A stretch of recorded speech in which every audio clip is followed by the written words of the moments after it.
Well, thank you all for that warm welcome. I come here today to discuss a subject on which much of the destiny of the 21st century will hinge: the United States' relationship with China. Since the earliest days of this administration, President Trump has been determined to build a relationship with China on a foundation of candor, fairness, mutual respect, in order to achieve, in his words, a more just, secure, and peaceful world. 1 year ago this month, I spoke about many of Beijing's policies most harmful to America's interests and values, from China's debt diplomacy, military expansionism, its repression of people of faith, construction of a surveillance state, and of course, to China's arsenal of policies inconsistent with free and fair trade, including tariffs, quotas, currency manipulation, forced technology transfer, and industrial subsidies. Past administrations have come and gone, and all were aware of these abuses. None were willing to upset the established Washington interests, who not only permitted these abuses, but often profited from them. The political establishment was not only silent in the face of China's economic aggression and human rights abuses, but they often enabled them.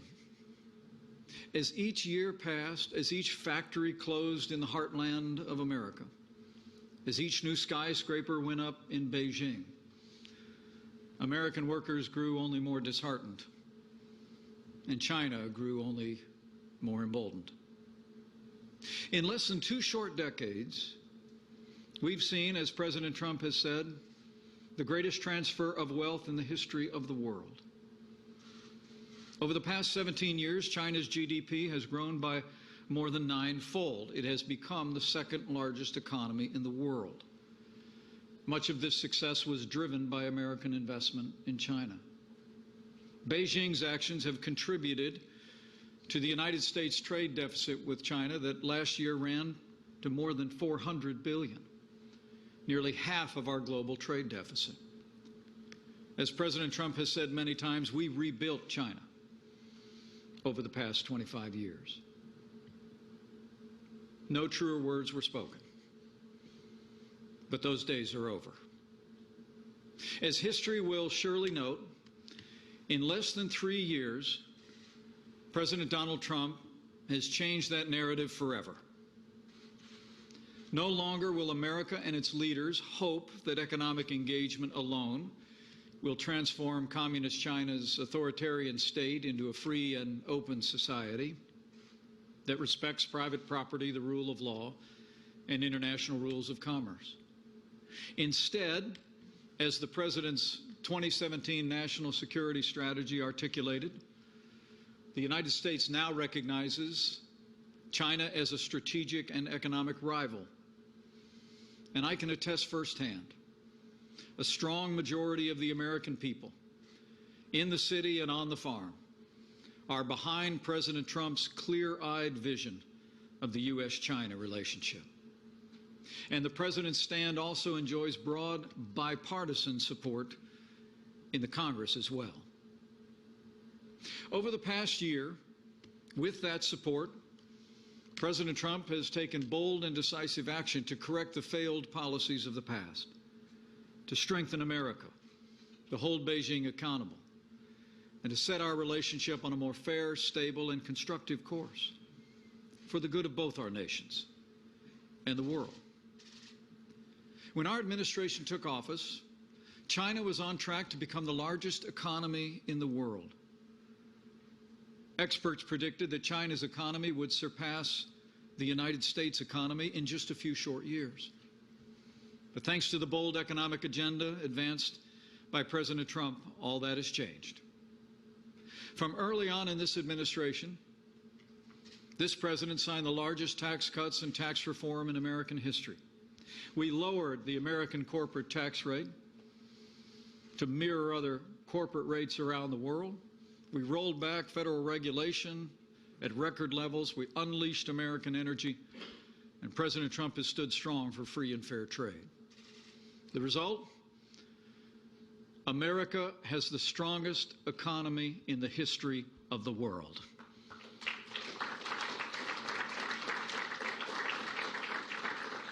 And the strongest economy in our own history. Unemployment today is at a 50-year low. There are more Americans working today than ever before. Median household income in the last 2.5 years has risen by more than $5,000.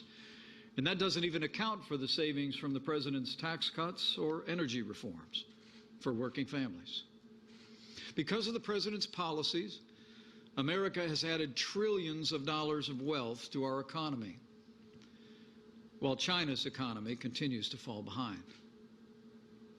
To level the playing field for the American worker against unethical trade practices, President Trump levied tariffs on $250 billion in Chinese goods in 2018.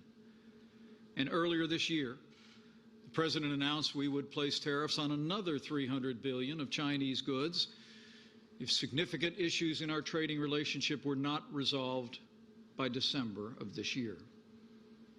To protect intellectual property rights and the privacy of our citizens and our national security, we've taken strong steps to curtail illegal behavior of Chinese companies like Huawei and ZTE. And we've urged our allies around the world to build secure 5G networks that don't give Beijing control of our most sensitive infrastructure and data as well. And as we've grown stronger economically, President Trump has also signed the largest increases in our national defense in more than a generation. $2.5 trillion of new investment in our national defense just in the last 3 years. We've made the strongest military in the history of the world stronger still. And to make it clear to Beijing that no nation has a right to claim the maritime commons as territorial seas, the United States in the last year has increased the tempo and scope of our freedom of navigation operations and strengthened our military presence across the Indo-Pacific.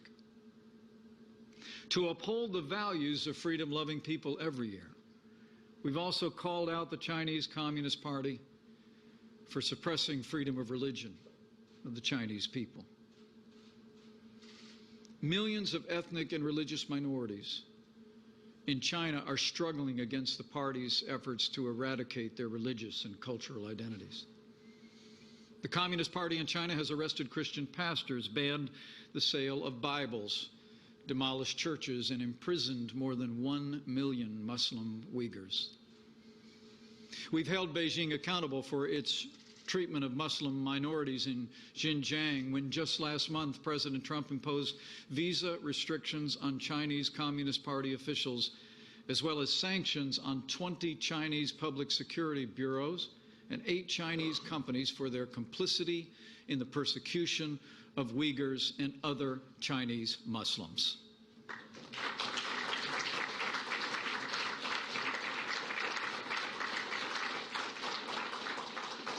And we've stood by Taiwan in defense of her hard-won freedoms. Under this administration, we've authorized additional military sales and recognized Taiwan's place as one of the world's great trading economies and beacons of Chinese culture and democracy. And as millions have taken to the streets in peaceful protest,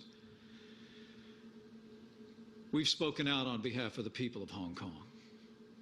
And President Trump has made it clear from early on that there must be a peaceful resolution that respects the rights of the people of Hong Kong, as outlined in the 1984 Sino-British Joint Declaration. These are all historic actions. And no president before has so vigorously advanced America's interests in our relationship with China. In response to America's actions and resolve, some multinational corporations say our economic policies are too tough and that advancing our interests and our values runs contrary to better relations with China. Needless to say, we see it very differently. Despite the great power competition that is underway and America's growing strength, We want better for China. That's why, for the first time in decades, under President Donald Trump's leadership, the United States is treating China's leaders exactly how the leaders of any great world power should be treated.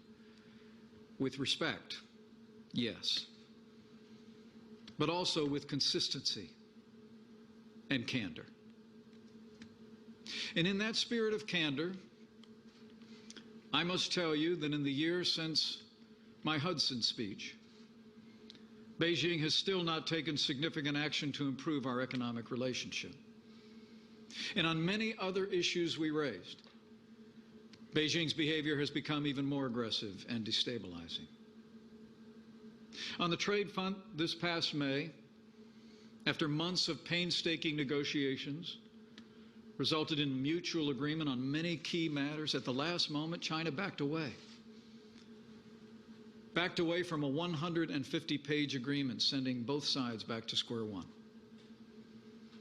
Now, President Trump still believes Beijing wants to make a deal, and we welcome the support for American agriculture in the new Phase 1 agreement and hope it can be signed soon at the APEC summit in Chile this week. But China knows there's a whole range of structural and significant issues between our two countries that also must be addressed. For instance,